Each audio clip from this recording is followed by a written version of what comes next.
Bonjour mes élèves, les 12e année bac sciences physiques et SVT. Dans cette vidéo, je vais corriger l'examen national de bac sciences expérimentales session normale 2015.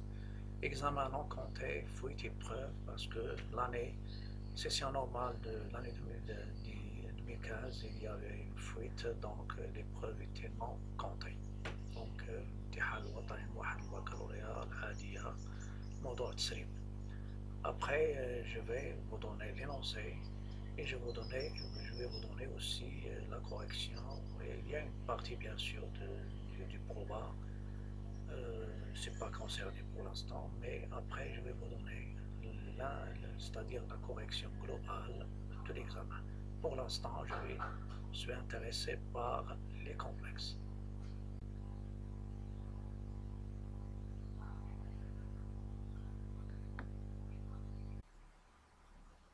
Je vais corriger maintenant l'exercice 2 de l'examen national SPC 2015, c'est-à-dire l'exercice du nombre complexe. Et avant de commencer, n'oubliez pas de cliquer sur le bouton s'abonner, c'est une demande, mais c'est une faveur. Normalement, pour recevoir tout ce qui est nouveau, et c'est aussi de liker, commenter et partager. Je vais commencer par la première question. Donc, normalement, vous avez déjà recherché l'exercice 2, c'est un exercice spécial sur les nombres complexes. Vous avez A, c'est le complexe 2 plus racine de 2 plus I racine de 2. Vous pouvez remarquer que c'est un complexe un peu composé de 2 plus racine de 2 plus I racine de 2, partie réelle, partie imaginaire, c'est racine de 2. Donc le module, c'est la racine de la partie réelle au carré, 2 plus racine de 2 au carré, plus racine de 2 au carré. Et c'est la racine, développer l'identité remarquable, ça vous donne 4 plus 4 racine de 2, plus 2, et plus 2 qui vient de carré de la racine carrée. Donc le module de A, c'est la racine de 8 plus 4 racine de 2, factorisé par 4. C'est la racine de 4 facteur de 2 plus racine de 2. Et la racine du produit, c'est le produit des racines, ça vous donne racine de 4, c'est 2, fois la racine de 2 plus racine de 2. Donc ça donne le résultat demandé. Après, la deuxième question, on vous demande de montrer que A peut s'écrire sous une forme avec cosinus de pi sur 4 et sinus de pi sur 4. Vous avez A, c'est 2 plus racine de 2 plus I racine de 2, qui est égal, normalement, vous factorisez par 2 pour faire apparaître racine de 2 sur 2, racine de 2 sur 2, et n'oubliez pas, vous êtes en trigonométrie, donc en forme trigonométrique des nombres complexes, donc le cosinus de pi sur 4, c'est racine de 2 sur 2, ou bien inversement, racine de 2 sur 2, il représente sinus pi sur 4, il représente aussi cosinus de pi sur 4. Donc je vais remplacer, donc ça donne A égale 2 facteurs de 1 plus cosinus pi sur 4, plus I sinus pi sur 4. Après, on va essayer de l'écrire sous la forme demandée. Donc c'est 2 facteurs de 1 plus cos pi sur 4 plus 2i sinus pi sur 4. Donc il cherche à écrire petit a sous sa forme trigonométrique d'une manière, c'est pas directement en fonction de module. Pour les complexes simples, on calcule le module qui est R, on factorise R et ça apparaît en réel A sur R plus I B sur R et je cherche un θ tel que A sur R c'est cosinus θ et B sur R sur sinus θ et ça vous donne la forme trigonométrique R facteur de cos θ plus I sinus θ. Ce n'est pas le cas ici.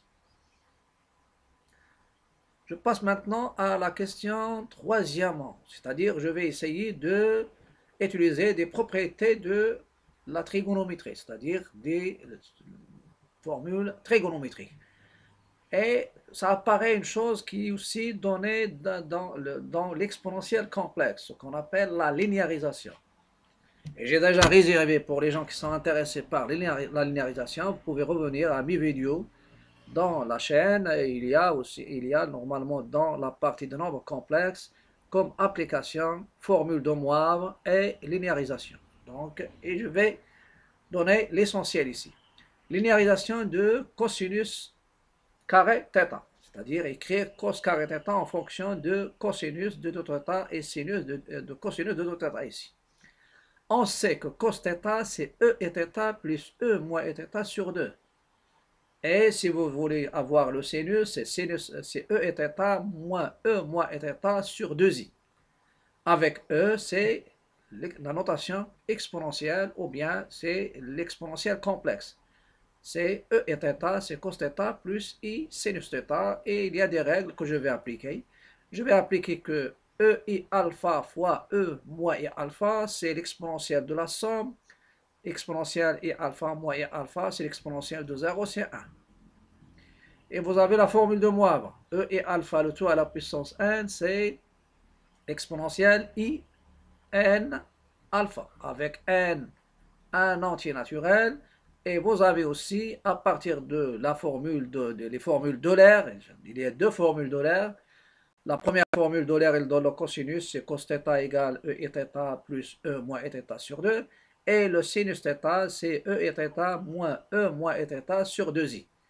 Et parmi ces formules d'Euler, normalement, si je veux avoir la somme, E et θ plus E moins et θ, c'est 2 cosinus θ. Avec θ ici, je prends c'est n alpha. Et le alpha, normalement, c'est un nombre réel. Alpha, c'est un nombre réel.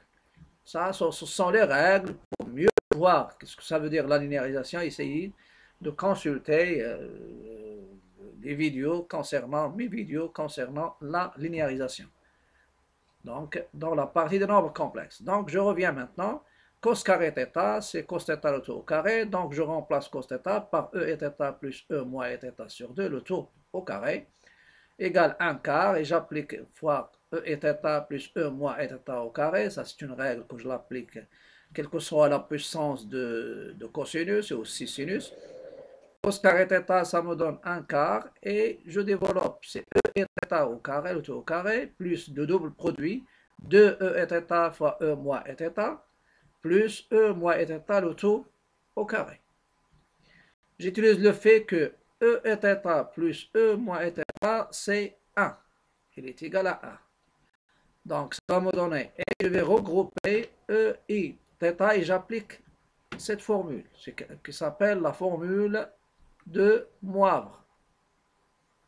C'est la formule de Moivre. R θ avec la notation exponentielle, notation trigonométrique, R θ le tout à la puissance n, c'est R à la puissance n, n fois θ. Donc ça vous donne normalement, je vais essayer d'appliquer ici cette formule, c'est-à-dire la formule de Moivre. Ça nous donne l'exponentielle de i θ plus 2 fois 1 plus l'exponentielle moins i de θ. Celle-ci, ça donne 2 et je regroupe ces deux-là et celle-ci, ça va me donner, normalement celle-ci, il me donne 2 cosinus de 2, c'est 2 cosinus de 2 θ. Voilà la notation, c'est-à-dire la formule d'Euler comme application. Je reviens. Donc, cos carré θ, c'est quoi? C'est 1 quart. Cosinus, je remplace celle-ci par la formule déjà citée. C'est 2 cosinus de θ plus 2. Je vais sortir le 2 ici, ça donne 2 sur 4. Cos de 2 θ plus 1, c'est 1 demi cosinus de 2 θ. Donc, et je vais prendre cette formule. C'est une formule qu'on a déjà traitée dans la première année. Ce sont les formules de transformation et surtout les formules qui transforment le double cosinus de 2 θ et sinus de 2 θ, et ils ont donné déjà une formule de sinus de 2 θ, c'est 2 sinus θ cos θ. Et il y a cette formule 1 plus cosinus de 2 θ, c'est 2 cos carré θ. Et il y a aussi, je donne une autre, quand vous pouvez l'appliquer, c'est aussi 1 moins cosinus de 2 θ, c'est 2 sinus, c'est 2 sinus carré θ. C'est 2 sinus carré θ. Donc, si vous avez l'occasion de, si vous avez normalement 1 plus 1 moins cos θ, il se transforme en 2 sinus au carré. 2 sinus carré θ. Et j'ai déjà aussi donné une vidéo concernant les formes trigonométriques des complexes qui s'écrivent avec le cosinus et le sinus. Vous pouvez revenir à ces vidéos. Donc, normalement, on va passer petit b, la forme trigonométrique des complexes petit a. Donc, petit a, c'est quoi? C'est 2 facteurs de 1 plus cosinus pi sur 4 plus 2i sinus pi sur 4. Pour appliquer ces deux formules, je vais essayer d'écrire pi sur 4, c'est quoi? C'est le double de pi sur 8. Et le θ ici, ça sera pi sur 8. θ, c'est pi sur 8. Donc, ça donne 2 facteurs de 1 plus cosinus de 2 fois pi sur 8 plus 2 sinus de 2 fois pi sur 8. Et j'applique la règle ici. 1 plus cosinus de 2 θ, avec θ c'est pi sur 8, ça me donne 2 cos carré θ. Donc, ça me donne 2 cos carré de pi sur 8. Et pour celle-ci, j'applique cette règle. J'applique cette règle normalement.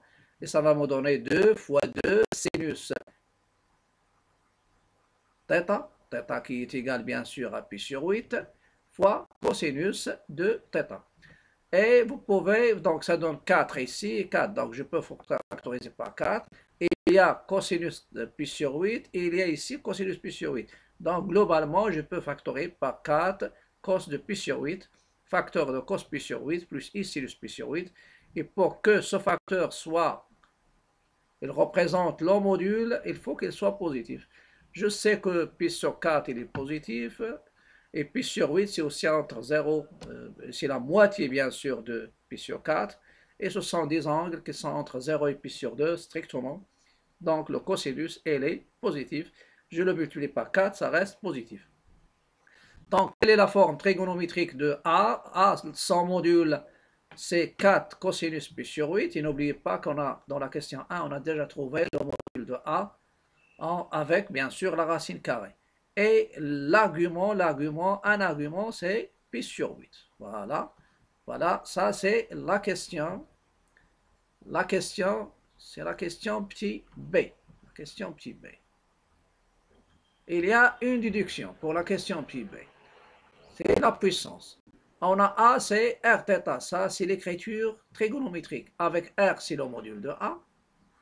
Et le module, je vais le prendre à 4 cos pi sur 8. Ou bien, je vais, comme il est demandé ici, je vais prendre la racine de 2 plus racine de 2 fois la racine de 2 plus racine de 2. Donc, je vais appliquer a à la puissance 4. A à la puissance 4, c'est quoi? A à la puissance 4, c'est, donc, on a a à la puissance, si j'écris celle-ci, c'est r, donc je vais revenir un peu sur a à la puissance 4, avant celle-ci. Donc, a à la puissance 4, c'est quoi? C'est r θ, le tout à la puissance 4.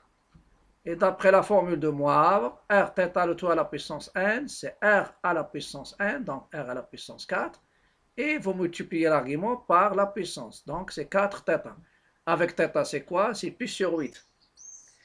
Donc, j'écris normalement mon complexe a à la puissance 4, c'est le module de a le tout à la puissance 4, parce que r, c'est le module. Et 4 fois pi sur 8, ça donne pi sur 2. Et je vais essayer de développer. Ça donne a à la puissance 4, c'est le module de a le tout à la puissance 4, fois cos pi sur 2, plus i sinus pi sur 2. Et je sais que cos pi sur 2, c'est quoi? C'est cosinus de pi sur 2, c'est 0. Et le sinus de pi sur 2, ça c'est la notation trigonométrique. Donc cosinus pi sur 2, plus i sinus pi sur 2, ça c'est cos pi sur 2, donc c'est 0 plus 1 fois i, donc c'est e et θ. Donc ça donne i. Donc le module de a à la puissance 4, c'est i, donc a à la puissance 4, c'est pas le module ici, a à la puissance 4, c'est-à-dire le complexe que je cherche, a à la puissance 4, il est égal i fois le module de a le tout à la puissance 4. Tout à la puissance 4. Voilà, je reviens. Et je sais que le module de a, c'est 2 fois racine 2 plus racine de 2, d'après petit 1. Donc, le complexe a à la puissance 4 égale à 2, racine de 2 plus racine de 2, le tout à la puissance 4 fois i. Donc, a à la puissance 4, c'est un imaginaire pur. C'est un imaginaire pur. La partie suivante, c'est la partie de la géométrie. On a les points A de coordonnées d'affixe petit a et oméga d'affixe petit oméga et R la rotation de centre oméga et d'angle pi sur 2. Avec oméga, c'est la racine de 2. Et on vous demande de déterminer B affixe. Déterminer B affixe du point grand B tel que R de A égale à B. Et maintenant, je vais revenir à l'écriture.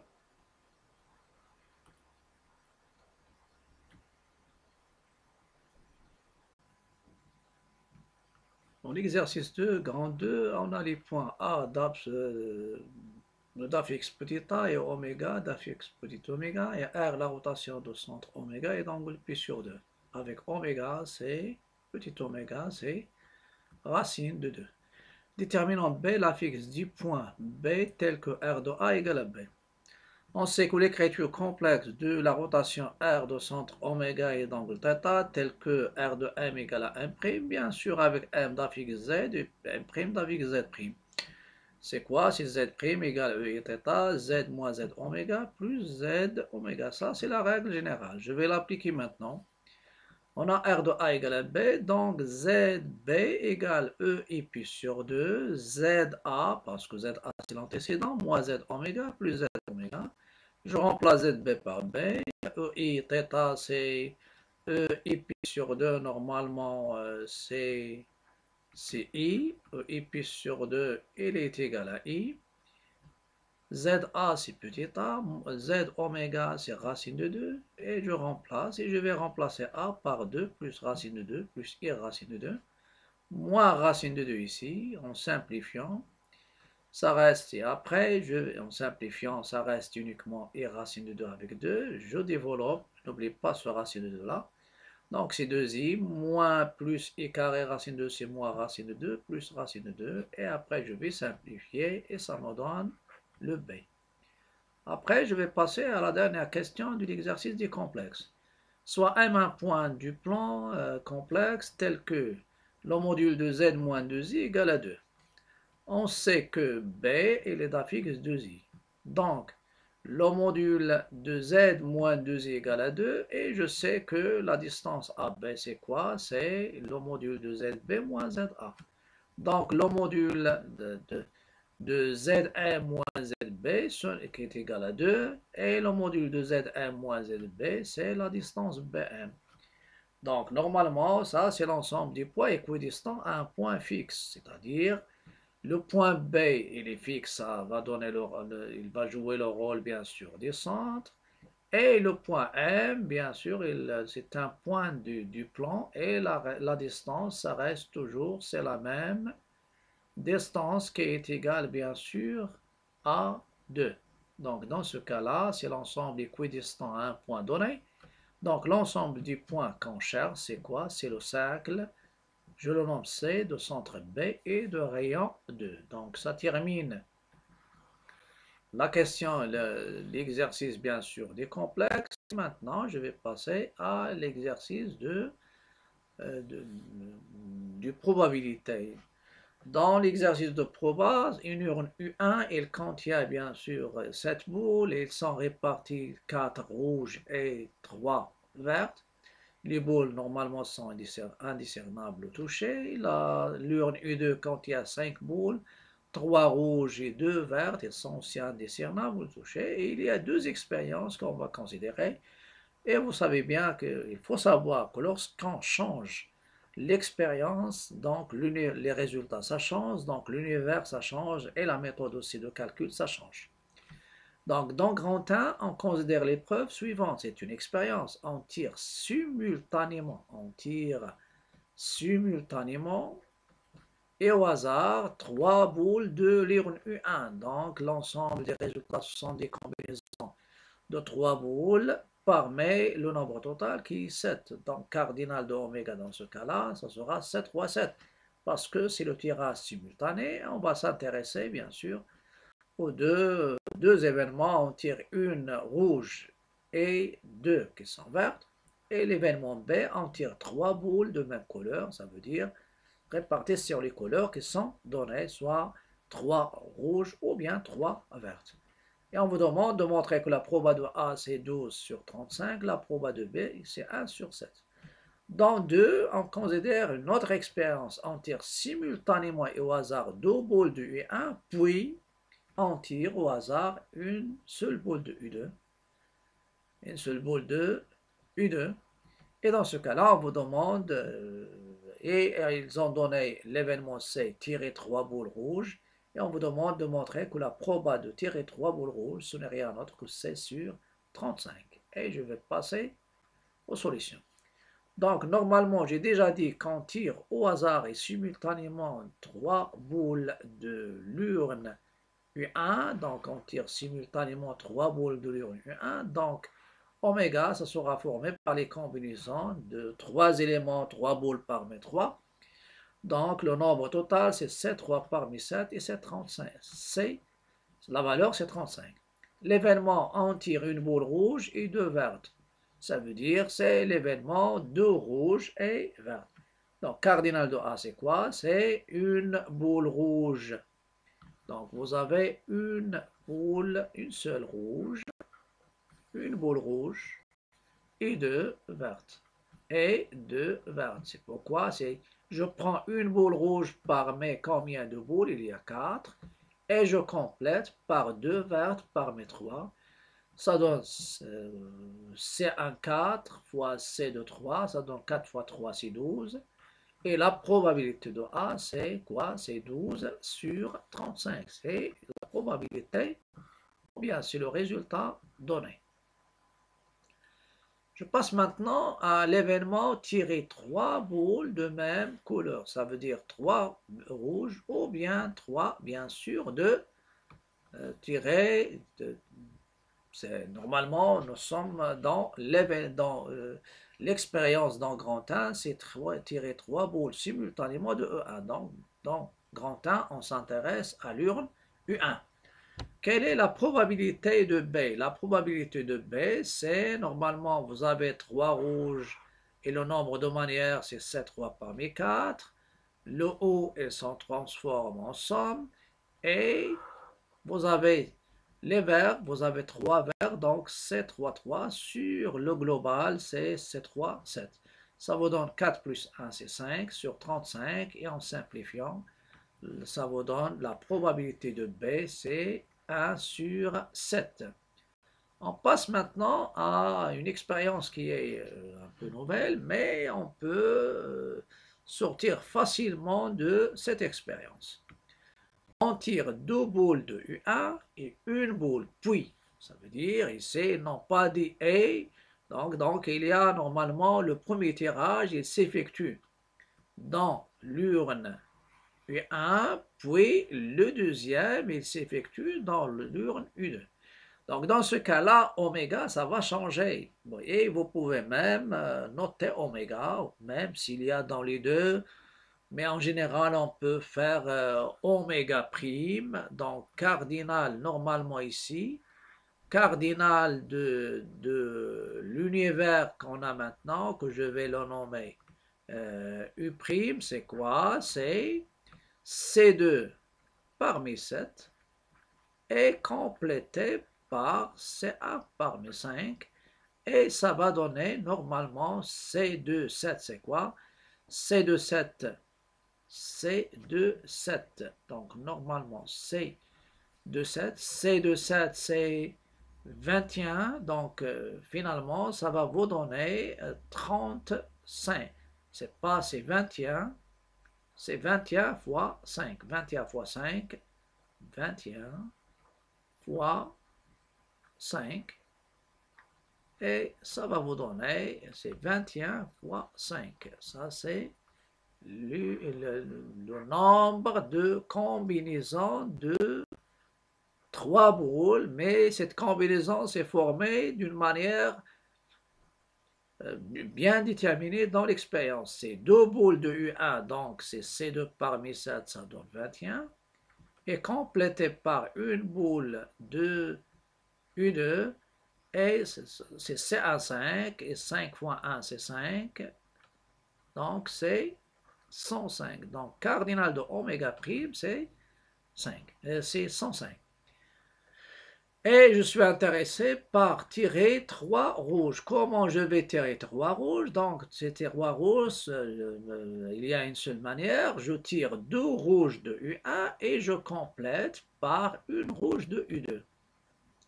Donc, 2 rouges, donc le cardinal de C dans ce cas-là, cardinal de C, c'est C2, 4 fois C1, 3. C2, 4, et ça, c'est le cardinal de C. C'est C2, 4, parce que vous avez dans U1, il y a 4, donc c'est C2, 4, et vous complétez par une rouge parmi 3 de U2, c'est CA3, et vous allez trouver, vous pouvez appliquer la règle comme ça, sans passer par oméga, c'est le dénominateur, et ça donne C2, 4 fois CA3 sur C2, 7 fois CA5, et vous calculez, ça donne 6 fois 3 sur 21 fois 5. Vous simplifiez normalement ici par 3. 3 et ça reste 6 sur 7. Et c'est le résultat demandé dans l'exercice. Donc, ça sera tout pour cette vidéo. N'oubliez pas de cliquer sur s'abonner et aussi liker, partager et commenter. Et dans la troisième vidéo, je vais corriger le problème qui est sur 11 points. À bientôt.